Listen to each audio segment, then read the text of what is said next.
Paz do Senhor, meus irmãos, amém? Que bom que você veio para esse nosso segundo, pode entregar para o doutor ali, Ismael. Esse é o nosso segundo e último encontro do nosso seminário de discipulado. Que bom que você veio para esse momento espetacular, esse momento fundamental para as nossas vidas, que é um momento de envisionamento, de despertamento, e eu tenho certeza que o Senhor já falou muito com você ontem e continuará falando com você hoje, amém? Pode se assentar. Eu vou fazer a primeira fala da noite a respeito de uma das figuras de linguagem usadas por Jesus para representar o que é o nosso ofício, o que é o convite a ser discípulo dele. Cristo usa, junto com as primeiras figuras que se tornaram discípulos dele, uma figura de linguagem, um arquétipo, digamos assim, para expressar o que é o nosso efeito, o que é o nosso feito, o que é o nosso chamado, o que nós devemos fazer. E isso é extremamente importante que nós venhamos refletir, para que nós possamos entender na completude o que é ser um discípulo de Cristo, o que é fazer discípulos para Cristo.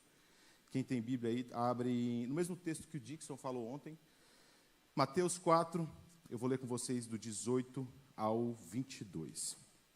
Esse texto é o texto inaugural, que precede ali o Sermão do Monte, mas é o texto que começa a descrever com mais precisão e de forma mais focada o ministério de Jesus, de forma, na feitura de discípulos, né? E esse texto é inaugural justamente por aparecer assim, aí as primeiras duas figuras. Diz assim, ó: caminhando junto ao mar da Galileia, viu dois irmãos, Simão, chamado Pedro, e André, que lançava as redes no mar, porque eram pescadores. Essa frase é extremamente importante. Eles estavam fazendo um feito e eles estavam fazendo um ato por um motivo. Existia uma razão pelaquilo que eles estavam fazendo. O texto continua dizendo assim, ó: e disse-lhes: vinde após mim, e eu vos farei pescadores de homens. Então, eles deixaram imediatamente as redes e o seguiram. Passando adiante, viu dois irmãos, Tiago, filho de Zebedeu, e João, seu irmão, que estavam no barco em companhia do seu irmão, consertando as redes. Chamando-os, então eles, no mesmo instante, deixaram o barco do seu pai e o seguiram. Amém? Feche seus olhos. Pai, nós somos gratos a Ti, Jesus, por vários motivos. Dentre eles, a nossa gratidão está no privilégio que nós temos, de sermos pecadores, limitados, não temos absolutamente nada a oferecer ao Senhor, mas mesmo assim, diante de toda essa limitação, o Teu Espírito nos deu o privilégio de ser chamado Filho de Deus, e nós temos não só o privilégio de ser Filho de Deus, discípulo de Cristo, mas temos o privilégio de fazer discípulos para Cristo. Por isso eu te peço que o Teu Espírito venha nos conduzir nessa noite, em cada fala, em cada momento, e que somente a Tua vontade venha ser soberana e reinar neste lugar, Pai, no nome de Jesus. Queridos, eu odeio pescar, odeio. Eu acho uma das coisas mais insuportáveis pescaria. Eu acho entediante, eu acho monótono, e para mim pescar, o ato de pescar, a recompensa da fisga, do bote, aquela adrenalina de poucos minutos ou segundos ali, não é suficientemente recompensatória para o tédio que vai anteceder e preceder a pesca. Então, eu sempre achei muito chato. E por achar chato, e aí entra o paradoxo maior, eu vou pescar. Isso é o mais engraçado. Apesar de odiar, achar chato, eu vou pescar. E é muito engraçado, quando eu vou pescar, é uma diversão. Você quer rir, me leva para pescar. Porque, por ser, eles aqui pescaram comigo, sabe, né? Quer rir, me leva para pescar. Porque eu não paro um minuto. A boia desprende, eu vou lançar a linha engarrancha numa árvore, na telha, a vara cai na água. É uma maravilha, porque eu acho extremamente entediante. E existe uma diferença. Existem dois tipos de pescadores. Existem o pescador como eu, que seja pescadores que gostam do ato de pescar, ou aqueles como eu que odeiam, mas que pescam por hobby. É um entretenimento. Eles vão quando dá, é um momento de entretenimento, de descanso, é um hobby, não é o feito dele. E existe uma classe de pescadores, que são os pescadores profissionais. Apesar de nós, de forma genérica, chamarmos todos de pescadores, Mas entre um pescador hobbyista, que vai lá só por diversão, e um pescador profissional, existe um abismo gigantesco. Existe um interesse no ato de pescar, uma relação com o mar, o peixe, os instrumentos, o hábito, que é abissal e nem se compara. No entanto, nós, de forma genérica, chamamos ambos de pescadores.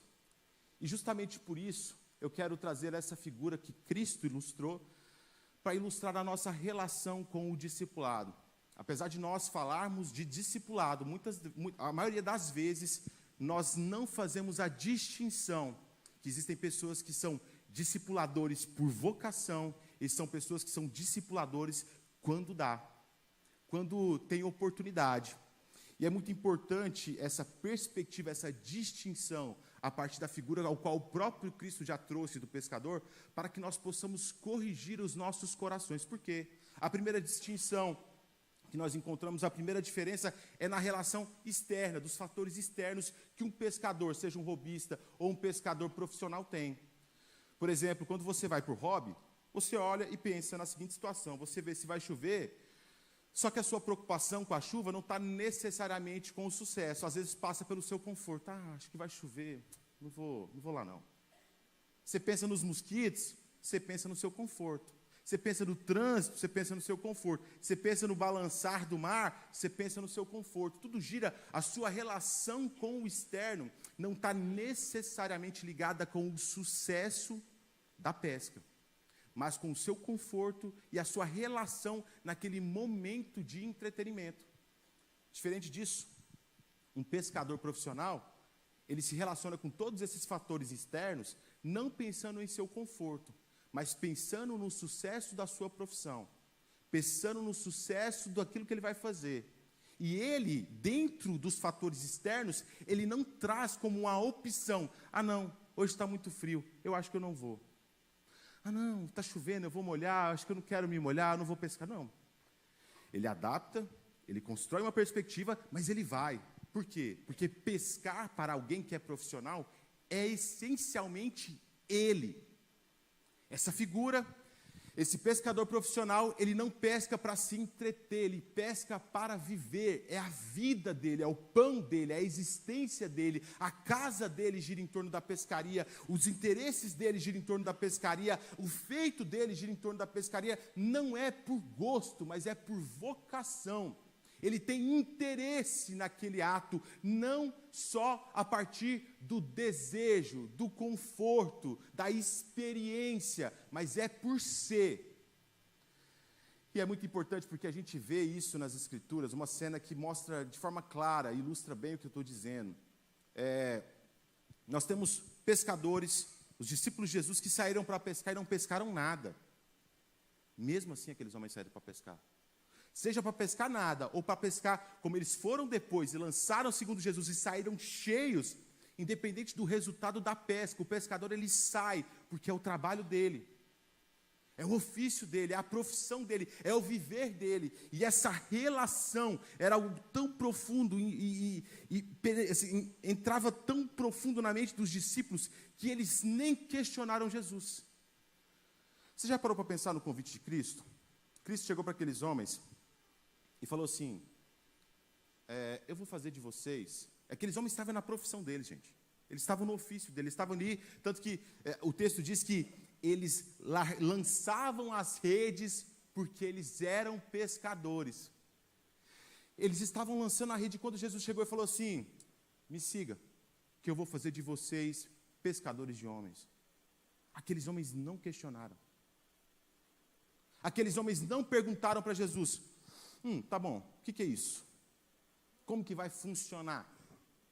Qual que é o método? O senhor quer que a gente lance aquela... Como que é a situação? Qual que é a isca para pescar homem? Eles entenderam que Jesus estava fazendo um convite para eles viverem integralmente a vida com Jesus. E o primeiro ato, descrito tanto por Mateus quanto por Marcos, é que eles abandonaram tudo de forma resoluta. E isso não mostra, isso mostra um entendimento prévio, mas esses discípulos não eram os mais corajosos do mundo. Esses discípulos não eram os mais preparados do mundo, não eram homens que estavam dispostos, já prontos naquele momento, mas a forma em que Jesus abordou o chamado ao discipulado como pescadores de homens foi suficiente para entrar na mente deles e eles entenderem: não, eu sei o que Jesus está me pedindo, eu entendi esse convite é para eu largar tudo e ser a existência do discípulo de Cristo, e não fazer por hobby. Queridos, grande parte das dificuldades que nós enfrentamos hoje no discipulado, em ser e fazer discípulo, passa necessariamente pela relação que nós temos com o discipulado.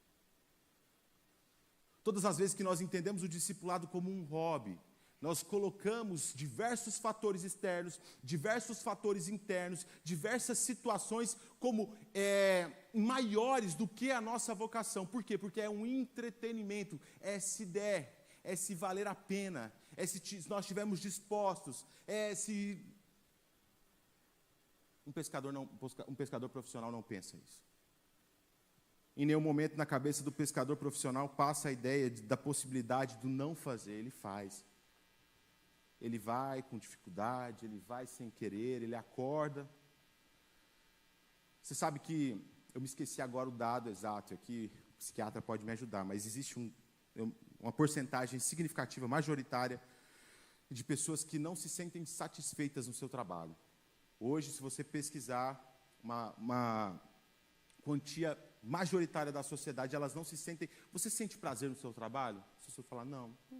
Por que você vai? Para ganhar dinheiro. Só que, mesmo sem prazer, essa pessoa acorda todos os dias, cedo, vai ao trabalho, não tem recompensa alguma nessa situação, mas faz. Sabe por quê? Porque isso é a vida dela. Ela precisa pagar as contas, ela precisa pagar a energia, ela precisa pagar a internet, ela precisa viver, ela precisa sobreviver. Por isso que ela vai. Não envolve prazer, envolve necessidade. É tão necessário quanto o ar que ela respira, porque senão ela não se enquadra na sociedade e ela vai morar na rua. Quando a gente entender o discipulado dessa mesma forma, quando a gente se relacionar com a nossa vocação diante de Deus, com a mesma intensidade, o mesmo desapego com o prazer e a necessidade que a gente tem com o trabalho, aí a nossa vida começa a mudar diante de Deus. Aí nós começamos a viver na plenitude do Evangelho de Cristo em ser imitador. E a gente tem um problema com essa palavra no original, né? Essa palavra, sejam meus imitadores como eu sou de Cristo, para o português brasileiro em 2024, ele soa muito distorcido com o real significado ao qual o apóstolo Paulo tinha em expressar e nos convidar a esse estilo de vida. Porque quando eu falo em ser um imitador, em ser uma réplica, de forma inconsciente, a primeira imagem que passa na nossa cabeça de imitação e réplica é o quê? É o tênis da Nike falsificado. Não é igual ao original. Tem a aparência de original, mas é feito em outro lugar, sem a patente, sem a liberação, e é contrabandeado do Paraguai. Deus não te chamou para ser um contrabando da figura dele. Deus não te chamou para ser uma réplica sem autorização da imagem dele. Quando Deus nos convida, quando Cristo nos convida a sermos imitadores dele, essencialmente Ele quer que nós reproduzimos o que Ele é, na sua essência e completude, não de forma distorcida ou caricata, mas na completude do chamado que é ser discípulo de Cristo. Chegado um tempo, no nosso tempo, em que nós, com um senso de urgência, precisamos recuar ao passado, observar a forma como as pessoas viviam e encaravam o Evangelho há 30, 40 anos, 50, 60 anos. Um dos privilégios que eu tive na minha vida foi escrever o livro dos 90 anos da história dessa igreja. Foi um privilégio que eu vou me recordar eternamente, principalmente pelo tanto que eu trabalhei. Como eu ralei para escrever esse livro. Jesus amado. E o privilégio também não estava só no trabalho, mas estava na oportunidade de escutar histórias. E, enquanto o Ismael estava falando ontem, me veio essa imagem, me veio essa figura, ele falando da irmãzinha do coque. E você sabe o que é mais impactante nessas irmãs do ciclo de oração antigo? Sabe o que é mais impactante nessas irmãs do coque? É que ela não era uma persona, ela não era um personagem. Era algo tão dela que até as roupas identificavam a figura. Ela não era uma agenda. Ela não agia de um jeito na igreja. Isso, irmãs boas, irmãs ruins, né? Apesar da a maioria esmagadora ser crente de oração, e a gente precisa parar de compactuar com o mundo em tornar isso caricato para o lado ruim, né? Mas a maioria mulheres de oração, tementes a Deus, muitas analfabetas, mas letradas naquilo que é espiritual. Mas essas irmãs, entre os vizinhos, ela era discípulo de Jesus. No trabalho, ela era discípulo de Jesus. Na faculdade, onde fosse, ela era discípulo de Jesus. Ela não era um programa. Você sabe que esse vício pelo programa, por uma agenda, né? A gente não discipula hoje a partir de uma vida, mas a gente tem uma rotina de discipulado, uma rotina de evangelismo a partir de programas e agendas. Por quê? Porque a maioria das vezes eu tenho que vestir, encarar uma persona para viver aquilo ali.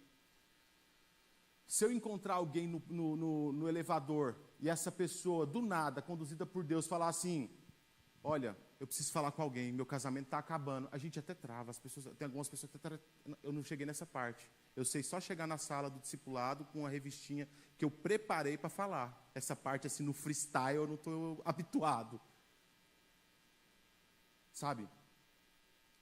A gente vive a partir de agendas, programas, o evangelismo deixa de ser um estilo de vida, uma forma de respirar, e o evangelismo se torna, sabe o quê? Eu chegar, organizar no domingo de manhã uma equipe da igreja que vai sair porta a porta, batendo, tal, e aí depois que eu terminar essa agenda, eu cumpri minha função, tá tudo certo, vou ficar mais um mês, tranquilo, de stand-by. Pescador por hobby. Pescador por hobby. E aí envolve experiência, envolve performance. E aí eu preciso me preparar para ter uma performance para atender o discipulado, não me preparar para executar melhor aquilo que é o estilo de vida, que é a forma de eu viver, a única forma factível de viver. E aí eu fico viciado em experiência, e tem um texto na Bíblia que, meu Jesus, como marca isso? Essa vivência de alguém que vive com Cristo, como discípulo de Cristo por hobby. João 14, versículo 8 ao 21. Se quiser projetar aí, projeta para a gente, João 14, do 8. Eu vou ler só o 8 ali, o começo. Filipe, esse texto é maravilhoso, né? Jesus era um poço de paciência, né? Jesus, ele tinha muita paciência, ele ainda tem muita paciência com a gente, tinha muita paciência com os seus discípulos. E ele, diante dos seus discípulos ali, ele chega para, depois de uma pergunta de Filipe, ele diz o seguinte, ó, deu certo aí, querido? Foi? Projeta aí, deixa projetado. Replicou-lhe Filipe: Senhor, mostra-nos o Pai, e isso nos basta. Jesus disse-lhe: Filipe, há tanto tempo estou convosco e não me têm conhecido? Quem vê a mim, vê ao Pai. Como diz tu, mostra-me o Pai. Sabe qual era o grande dilema de Filipe?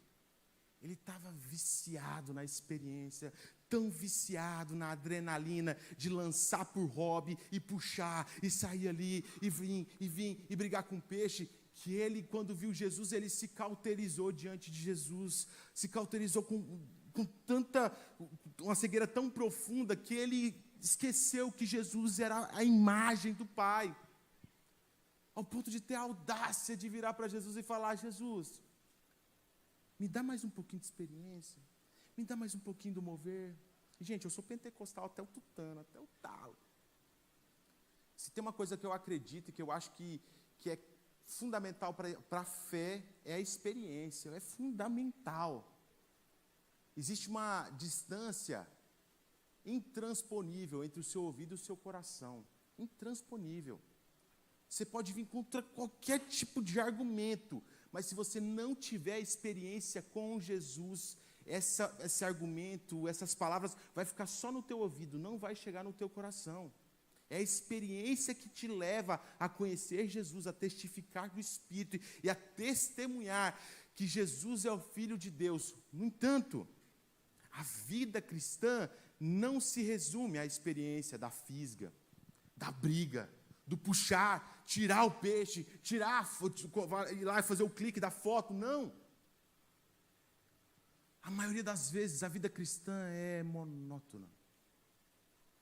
A maioria das vezes a vida cristã é igual o cenáculo escuro, em oração e sem nenhuma experiência gritante. E aí no nosso mundo, que preza por experiências, que vive o eu, que é assim, viciado em adrenalina, está toda hora ali tentando se alimentar de serotonina, de qualquer coisa, é um desafio absurdo.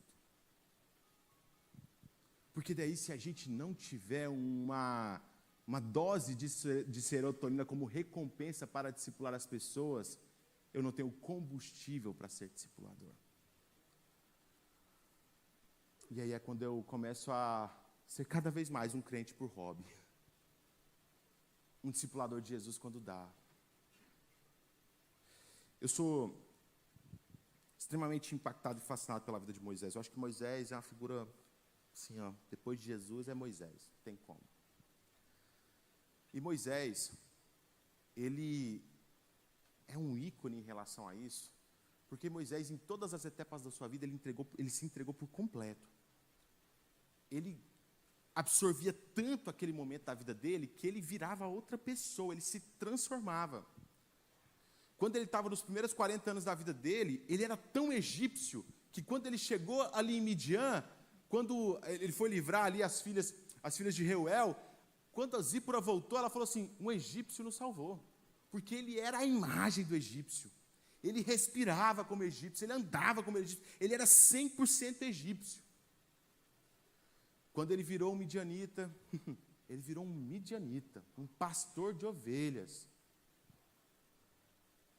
Você não via mais um traço de egípcio naquele homem.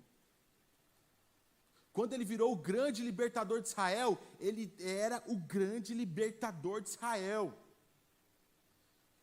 Todas as etapas da vida de Moisés, ele era por inteiro, completo, sem ser um hobby. Quando Deus chamou Moisés para libertar o povo, ele não chegou e falou assim, amorzão, eu vou ali resolver uma coisinha e eu já volto. Ele virou para o sogro dele e falou assim, eu estou levando a minha família. Dá licença, nós vamos todo mundo. Foi tudo. A família dele estava naquela missão, a vida dele girava em torno daquela missão, a existência dele era em torno daquela missão, tudo fazia parte do ato da vontade de Deus, e ele era um personagem, um agente que estava ali disposto a fazer o querer de Deus. Deus não te plantou no seu trabalho para você usufruir daquilo. Deus te plantou intencionalmente onde você está para representar, tal qual um luzeiro, a imagem do Cristo ressurreto. Não existe opção para você. Isso não é um hobby. Ser discípulo de Cristo não é uma opção, não é quando der. Você vive isso, você vive para isso, você é isso. Não é quando você vem na igreja, não é no domingo de manhã, é no seu trabalho, é dormindo, é respirando. Você é crente do começo ao fim. Ah não, mas quer dizer que eu tenho que voltar e ter aquela... Não, é que você entende que Cristo não se resume à sua experiência emocionada, à sua motivação, ao seu desejo. Não, você é isso, a sua existência é para isso. Você não cuida das pessoas porque dá. Você não se entrega em prol do Evangelho quando dá. Até porque se o teu patrão te ligar, te oferecendo 2 vezes o teu salário, você vai sair da sua casa para fazer o que ele quer. Ou não? Se o teu patrão te mandar um WhatsApp, 5 minutos antes de eu te falar isso aqui, preciso de você urgente aqui na empresa, vem aqui, não dá, te pago R$1.000, vem aqui. Até eu que sou mais bobo ia. E não envolve desejo. Envolve motivação. Vontade. Eu estou com vontade de trabalhar. Claro que não, a sua vontade é o dinheiro. Quando a gente começa a ter vontade de ser discípulo de Jesus, aí a gente é viciado em experiência e viciado em resultado. A gente estava falando hoje ali numa conversa que nós gostamos muito do apóstolo Paulo, admiramos, amamos, somos fascinados pela figura do apóstolo Paulo, mas os contemporâneos dele achavam ele um fracassado, a não ser o núcleo duro dele, a turma que estava com ele.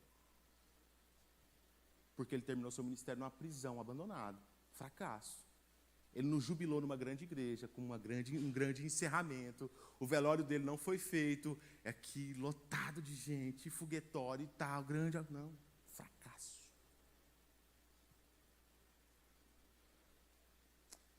Gente, o Evangelho de Cristo não é um filme de Hollywood, não é.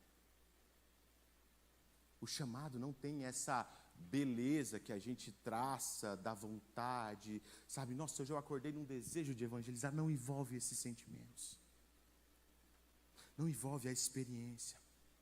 E aí a gente começa a buscar resultados, e a gente começa a aferir a nossa competência a partir dos resultados. Não, eu discipulei 200 pessoas.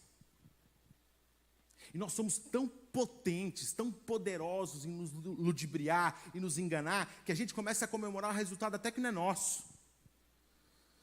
Eu trabalhei uma vez com um pastor, não era o pastor Ledião, mas era outro pastor, que ele tinha a mania de contar quantas pessoas tinha na igreja.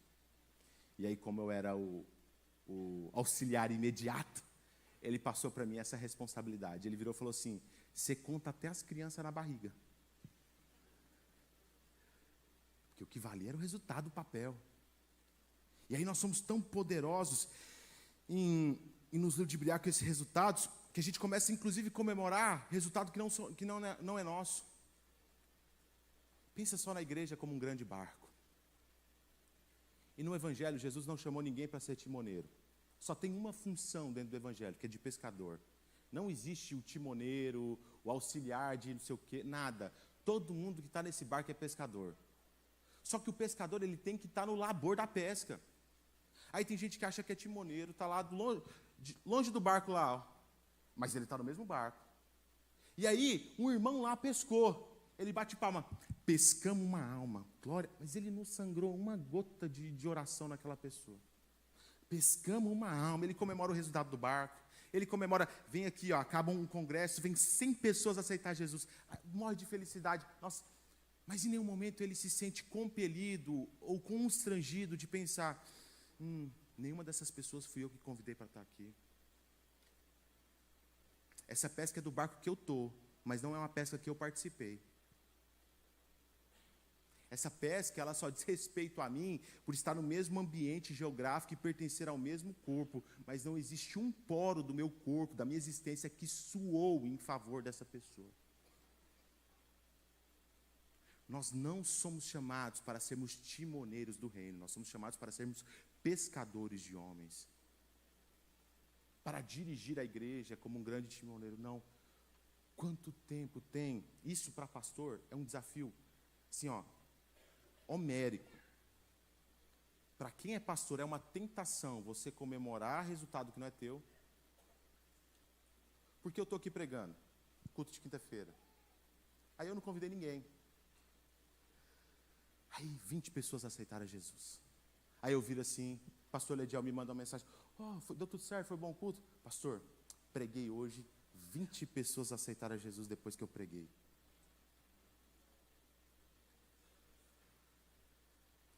É importantíssimo, fundamental para o Evangelho, faz parte.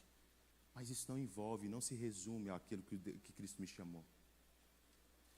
Eu preciso aprender, e aí, quando eu entendo que o Evangelho, e aqui eu estou encerrando, quando eu entendo que o Evangelho não é uma agenda, quando eu entendo que ser discípulo não é um programa, não é um trabalho como atividade, aí deixa de ser pesado. Sabe por que a maioria das pessoas tem peso em evangelizar? É um peso discipular, porque é uma obrigação, assim, naquele sentido de, nossa, eu tenho que preparar minha mente para falar de Jesus. Não é o respirar dele, porque você não sente respirar. Você não precisa se preparar para respirar. Você não precisa concentrar e pegar o teu cérebro e pensar, respirando, respirando, respirando. É a sua existência. quando a gente abandonar o discipulado e o evangelismo como métodos, agendas e processos, a gente começa a respirar discipulado e evangelho. E aí isso fica um fardo leve e suave. Para muitas pessoas, fazer discípulo de Jesus é insuportável, e nisso elas fracassam, elas não têm êxito nesse ato, é porque para elas fazer discípulo e evangelizar é uma agenda pesadíssima e cansativa, não é um fardo leve e suave, que tem o seu desgaste, tem o seu trabalho, tem o seu empenho, mas em momento nenhum envolve, sabe, esse sentimento, o meu desejo, a minha disposição para aquilo é a minha existência, é a minha única forma de viver. Sabe por quê? Porque nós somos muito privilegiados. Tem um texto, e eu encerro com esse texto, de Deuteronômio 6, 10 ao 12, discurso de Moisés, que é impactante em relação àquilo que nós vivemos hoje. E eu, desde quando eu leio esse texto, eu olho para esse texto com todo o meu coração e clamo ao Senhor, pedindo perdão para que Ele me lembre diariamente disso. Esse texto diz o seguinte, havendo-te, pois, o Senhor, teu Deus, introduzido na terra, isso aqui Moisés está pregando para o povo, viu, gente? Prometeu aos teus pais, Abraão, Isaac e Jacó, te daria grandes e boas cidades, olha só que detalhe, que tu não edificaste, e casas cheias de tudo que é bom, casas que não enchestes, e poços abertos, que não abristes, vinhas e olivais, que não plantastes, e quando comeres e te fartares, guarda-te para que não se esqueça o Senhor, que te tirou da terra do Egito, da casa de servidão. O conselho de Moisés aqui para o povo era para eles se lembrarem que eles estavam entrando em um lugar que eles não fizeram nada por aquilo. Casas que eles não construíram e encheram, terras que foi o Senhor que deu, oliveiras e olivais que eles não plantaram. Chegou lá e desfrutou da fartura do Senhor. Se essa igreja está aqui hoje, é porque existiram irmãs que suaram em oração, e eu não construí essa igreja. Na verdade, eu nasci no mesmo ano que essa igreja foi construída. Se existe um evangelho que foi pregado nessa cidade, é porque pessoas pregaram, e não fui eu que preguei. Eu faço uso daquilo que foi feito por outros. Eu me beneficio da bondade e da vontade de Deus, e eu preciso entender que eu sou privilegiado, porque nunca houve um tempo onde fosse tão hábil, tão fácil para se pregar o evangelho. Seja no meu celular, seja nas minhas redes sociais, seja num grupo de WhatsApp, seja na minha casa, entre os meus vizinhos, pegando o meu carro e saindo rodando 100 km em 1h30 para falar de Jesus para alguém, independente do cenário. Nós vivemos em um tempo de privilégio, e todo privilégio é acompanhado da responsabilidade ao qual Deus irá exigir e cobrar de cada um de nós. Que o Espírito Santo venha trazer aos nossos corações o amor vocacional em pescar. Que o Espírito Santo venha trazer aos nossos corações o entendimento que nós não somos um hobbyista, nós não estamos fazendo o evangelho, sendo discípulos por hobby, quando dá. Que o Espírito Santo venha colocar nos nossos corações essa paixão de amá-lo, não necessariamente pela experiência, mas para além da experiência, por quem Ele é. E de igual modo, que o Espírito Santo venha constranger o meu coração, de não ficar comemorando o resultado que eu não me desgastei em prol daquilo. Que eu venha me sentir ainda mais motivado e comemorar resultados aos quais eu auxiliei no plantio. E por fim, que o Espírito Santo venha trazer aos nossos corações esse privilégio que nós temos de viver o melhor da terra, daquilo que nós não produzimos, que é pura graça, bondade e vontade de Deus. E eu encerro com as últimas palavras de Tiago, o irmão de Jesus, o grande pastor de Jerusalém, o homem que era conhecido por orar horas e horas a fio, e o homem ao qual os judeus creditaram o fim de Jerusalém no ano 70 como punição pela maldade que fizeram com esse homem.